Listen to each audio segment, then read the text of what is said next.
há muita confusão, há muita dúvida sobre esse aspecto, e principalmente a gente vê que os debates são acalorados. A gente vê alguns debates, algumas pessoas até acreditando, por incrível que pareça, doutores, que essa discussão é questão de opinião. Tem algumas pessoas que acreditam que, vamos verificar então o que as pessoas acham que se capitaliza ou não, mais ou menos igual aqueles programas de TV que vão para a rua e do nada abordam uma pessoa qualquer e faz uma pergunta sem contextualização, sem nada disso, sendo que, na verdade, o que nós estamos fazendo aqui é a construção de um pensamento científico, que ele tem que estar ancorado dentro das regras básicas, já que nós estamos falando de dinheiro, das regras básicas da matemática financeira. Ora, se nós estamos dentro da regra básica da matemática financeira, a primeira coisa que a gente tem que lembrar, e talvez a única regra que se aplica em qualquer momento da matemática financeira, é aquela regra primordial que a gente normalmente aprende no primeiro dia de aula, que é a tal da regra do valor do dinheiro no tempo. Ora, se eu tenho um valor que ele está em datas diferentes, eu não posso compará-los. R$1.000 não é igual a R$1.000 em R$1.000 hoje, não é igual a R$1.000 em nenhuma outra data. E existem diversos motivos para isso ser uma verdade. O primeiro motivo dele é porque se eu pego R$1.000 hoje e tento levar esse R$1.000 para daqui a um ano, eu sei que nesse período vai ter acontecido uma coisa, vai ter acontecido inflação. Consequentemente, R$1.000 hoje não é a mesma coisa de R$1.000 daqui a um ano. Eu sempre uso esse exemplo em sala de aula e eu acho que é bem válido aqui. Imagina o seguinte, imagina que o seu cunhado te peça R$1.000 emprestado para você, para ele te pagar depois de um ano. E ele fala para você que vai te pagar os mesmos R$1.000 daqui a um ano. O que você vai pensar?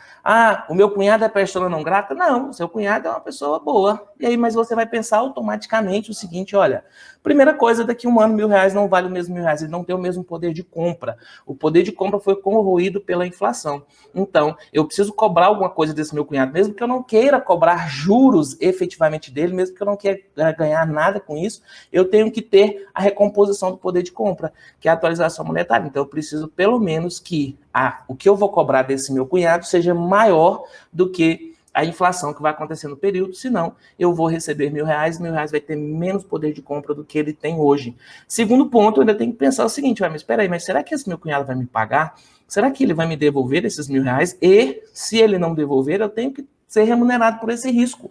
Existe um risco aí, um risco de inadimplência, no caso, né, um risco de crédito, que esse meu cunhado pode não me pagar. Então, a taxa de juros ela vai ter que ser grande o suficiente para remunerar também esse risco que eu vou ter. A terceira coisa que eu vou ter que pensar é o seguinte, mas o que eu ganharia se eu não emprestasse esse dinheiro para o meu cunhado? Tem um custo de oportunidade associado a esse empréstimo. E aí, para nós, economistas, é muito forte essa noção do custo de oportunidade, né, que é o custo da oportunidade perdido, que eu estou abrindo mão para poder fazer essa operação. E, por último, eu tenho as despesas. Óbvio que tem despesas para que eu faça esse empréstimo para o meu cunhado, eu tenho que conseguir colocar tudo dentro de uma taxa, mesmo que de modo, sem fazer o cálculo, mesmo que seja de modo incipiente, eu tenho que colocar uma taxa que seja suficiente para remunerar isso tudo. Por quê? Porque eu sei que eu jamais posso comparar dois valores que estejam em datas diferentes. E aí, Edilson, mas isso é muito básico, isso é primeiro dia da primeira aula. Pois é, mas o que acontece? Eu vejo muitos peritos, pessoas de bom coração, não é pessoa má, não, pessoas de bom coração que cometem esse erro. Somam juros em datas diferentes, somam parcelas em datas diferentes, quer comparar o incomparável, quer calcular juros sobre o saldo devedor do período anterior. O nome já falou para você que o saldo devedor do período anterior, como que você vai querer calcular juros em cima do saldo devedor do período anterior? Aquele saldo devedor já não vale mais aquele valor nesse mês. Se eu tive um empréstimo que aconteceu na data zero, e agora, eu vou pagar a primeira parcela, eu vou pagar os juros na data 1, obviamente, esse valor que estava lá na data 0, ele já não é mais R$1.000 na hora que eu vou pagar esse valor. E o que acontece? Por causa do algoritmo, aí eu vou usar a palavra que o doutor Alceu falou, que eu acho bonita essas palavras assim, por causa do algoritmo que existe por trás da tabela Price, a maior parte das pessoas não se dão conta que houve, na verdade, uma engenharia financeira que foi feita ali por trás, daquela forma que parece simples, que é um jeito rápido de fazer. Aí você fala o seguinte, não, mas aí é simples. E para você ter uma ideia, a discussão sobre a questão do juros simples é tão grave que se você pega a maior parte dos livros, e aí eu vou dar o braço a torcer para o livro do Dr. Castelo Branco, e o livro do Dr. Alceu também, mas a maior parte dos livros de matemática financeira, eles reservam um pedaço muito pequeno para falar de juros simples, e depois é só juros compostos. Eu, nesses anos aí, já tem mais de 10 anos que eu dou aula de matemática financeira, só depois da conversa com o doutor Alceu, a gente estava um dia numa conversa amistosa, que aí ele falou o seguinte, mas ninguém estuda juros simples. Eu falei, como não estuda juros simples? É a primeira coisa que a gente estuda. E aí eu fui perceber que as universidades, a gente aprende juros simples de uma semana, juros simples, desconto simples, depois entra em juro composto e só trabalha com juro composto. A gente, na faculdade, basicamente só aprende os métodos de amortização que são os juros compostos. Por que isso? Por causa do capital. Não, para com essa conversa. A gente aqui é todo mundo especializado, a gente sabe que ficar com essa briguinha de o sistema capitalista só está pensando em uma coisa, não vai dar certo. Agora, eu sei que esse sistema de juros simples acaba não sendo discutido. Se não é discutido, as pessoas não sabem. Se as pessoas não sabem, elas chegam a conclusões que nem sempre são muito inteligentes. Como a gente vê aí, inclusive, você pega alguns julgados, você vai perceber que tem o quê? Tem juiz falando o seguinte, retire a capitalização e aplique a tabela saque. Aí você fala, meu Deus, como que eu retiro a capitalização e aplico a tabela saque? São duas coisas que são impossíveis de fazer. Por quê? Porque se eu parto da premissa, e agora já tô dando um ponto aqui para puxar, que se eu parto da premissa que onde há juros compostos, há capitalização de juros, por quê? Porque capitalização, aí eu vou voltar para a aula de matemática lá da quinta série. A aula de matemática da quinta série, a professora ensinava para a gente que existia um radical, né, na formação, processo de formação das palavras. Então existia um radical, e a partir desse radical, a gente colocaria prefixos, sufixos, a vogal temática e as desinências. Então eu tenho ali capitalização, eu tenho ação de capitalizar. Capitalizar o quê? Humanização, humanizar o quê? Ora, se eu estou falando de capitalização, é óbvio que eu estou falando em capitalizar os juros. Mas o que é capitalizar? Capitalizar é transformar em capital. Capitalizar, transformar em capital, quem? Os juros. Estou transformando os juros em capital. Para quê? Pode ser para render juros no próximo período, se for um regime de juros compostos, ou pode ser para que haja amortização, se for um regime de juros simples, porque a gente sabe que existe capitalização composta e capitalização simples. Capitalização composta. A capitalização acontece várias vezes, né? Um nome composto já dá essa ideia. E capitalização simples, a capitalização acontece só uma vez. Os juros, eles vão sim ser incorporados ao saldo devedor, mas só uma vez daquele contrato, enquanto no sistema de capitalização composta vai acontecer mais vezes. Ora, se eu tenho a ideia básica de que eu não posso somar valores em datas diferentes, a metade dos argumentos já ficam por terra. E isso foi a primeira aula de matemática financeira, que, na maioria das vezes, a gente deixou de lado, porque é a primeira aula, o professor ainda está se apresentando ainda é o começo do semestre, ainda tem muita coisa para acontecer da agora para frente. Ora, mas, Edilson, como que eu vou fazer se o judiciário não aceita esse método? Vamos usar, por exemplo, o método Gauss, como foi falado aí por várias pessoas no chat. Como que eu vou fazer se o judiciário não aceita esse método? É porque não é um método financeiro? É porque é um método estatístico? Por que é isso? Gente, o perito é você. É você que é o especializado, afinal. Você só foi convidado para atuar naquele processo porque você era o profissional especializado naquele assunto. Agora, se você, que é o profissional especializado naquele assunto, fica dependendo do juízo que é leigo, o juiz ele só está te chamando porque ele não entende aquele assunto. E onde o juiz aprende? O juiz aprende com base no que o perito escreve, no que o perito diz e no que está escrito por outros peritos. Como, por exemplo, nós temos aqui 3 grandes autores de matemática financeira. É aí onde o juiz vai se ancorar. É aí onde ele vai buscar a base do trabalho dele. E tem muitos julgados, para vocês terem uma ideia, o tanto que o juiz é leigo e não é um defeito do juiz. Por quê? Porque ele contrata o engenheiro porque ele não entende de engenharia. Ele contrata o médico porque ele não entende de medicina. E ele vai contratar o profissional da área de finanças porque ele não entende de finanças. Se ele entendesse de finanças, é claro que eu vou fazer uma afirmação aqui para dar o pé a puxar, mas se ele entendesse de finanças, desnecessário seria a atuação do perito. Por quê? Ai, Deus, eu sei que é vedado o juiz sair da subministração de um homem comum. Mas você consegue compreender também que se isso fosse algo comum, se isso fosse algo que todo mundo soubesse, a perícia seria desnecessária, lá nos termos do 464 do CPC mesmo. Quando a prova não depender. Quando que a perícia vai ser dispensada? Quando a prova não depender de conhecimento técnico ou científico. Se fosse simples, se fosse para qualquer um, não precisava ter o perito, não precisava ser o especializado. Porque quando você pega os livros de processo civil, você vê os autores da área de processo civil sempre falando o seguinte: a perícia é um dos meios de prova mais caros e demorados que existe no processo.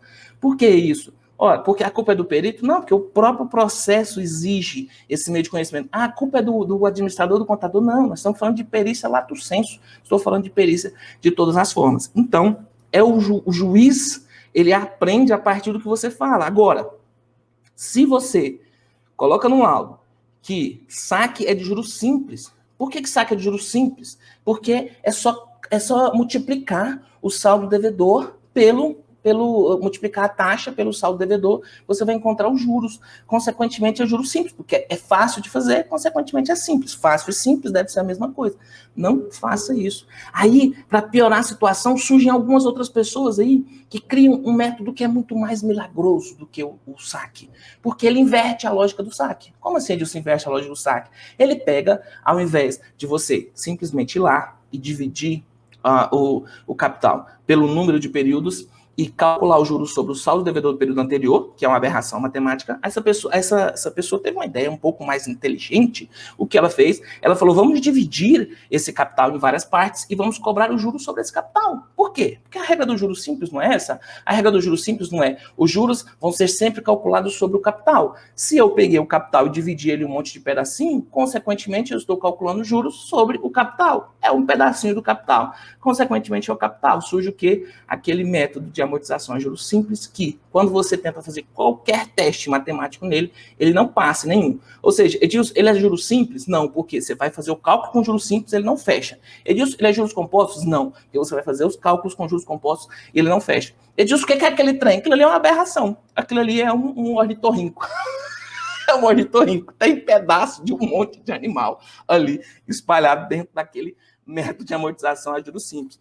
Por quê? Porque desrespeita a regra básica, basilar, jamais somos valores de datas diferentes, e não é porque eu peguei o capital e piquei ele em um monte de pedacinhos que agora eu vou poder cobrar juros sobre ele. Se você pegar, inclusive, você vai observar que aquele método nada mais é do que a tabela saque invertida. E quando você pega o que efetivamente aconteceu em termos de vista, em ponto de vista financeiro, o que é o ponto de vista financeiro? O que importa para o cliente? Efetivamente, o que entrou no meu patrimônio, eu fui lá, financei um veículo de R$1 milhão.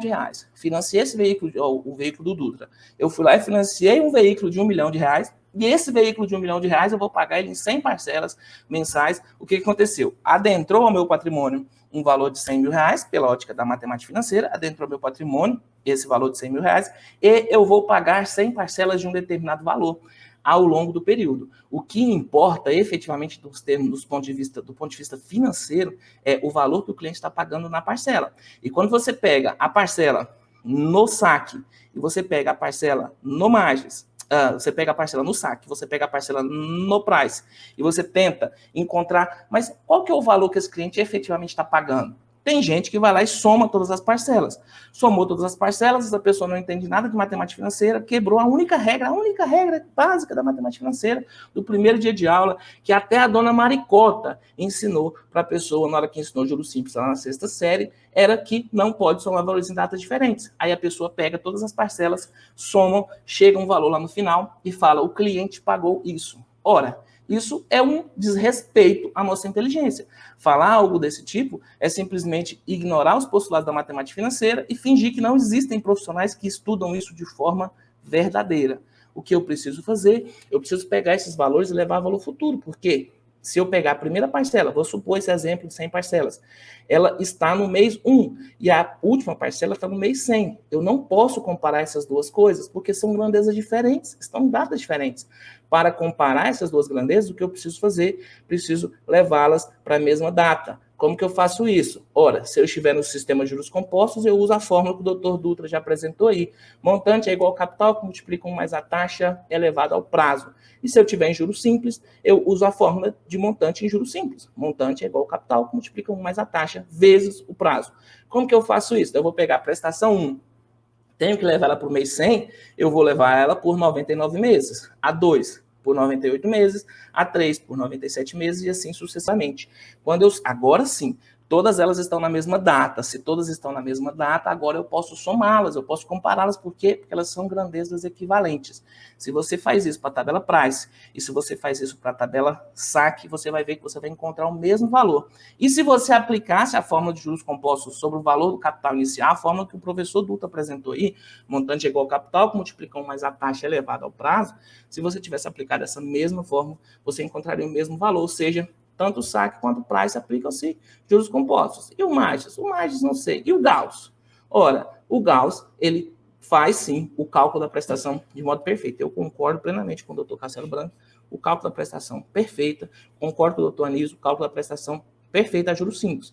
Por quê? Porque se eu tenho um valor a juros simples e eu tenho um valor a juros compostos, eles vão encontrar valores diferentes. Mas para que o sistema funcione, para que o sistema feche, eu preciso o quê? Que o valor das parcelas levadas a valor futuro seja exatamente igual ao valor do montante se eu não tivesse pago por parcelas. E aí, quando você faz isso utilizando a forma da prestação no método Gauss, levando a valor futuro todas as parcelas, e você faz isso com o valor do capital, levando a valor futuro, você vai encontrar o mesmo valor perfeito, simples, a conta fecha, tranquilo. Agora, o problema está no cálculo dos saldos devedores intermediários, que aí eu acho que a contribuição dada pelo doutor Alceu Pacheco para esse debate é importante por causa dos saldos devedores anteriores. É claro que eu não vou tirar a oportunidade dele falar sobre esse assunto e nem vou tirar a oportunidade de você ler o livro dele, juro que é simples, está aí bem atrás do que ele fala, atrás, né, da tela dele aí. Mas eu só quero que você entenda o seguinte, olha,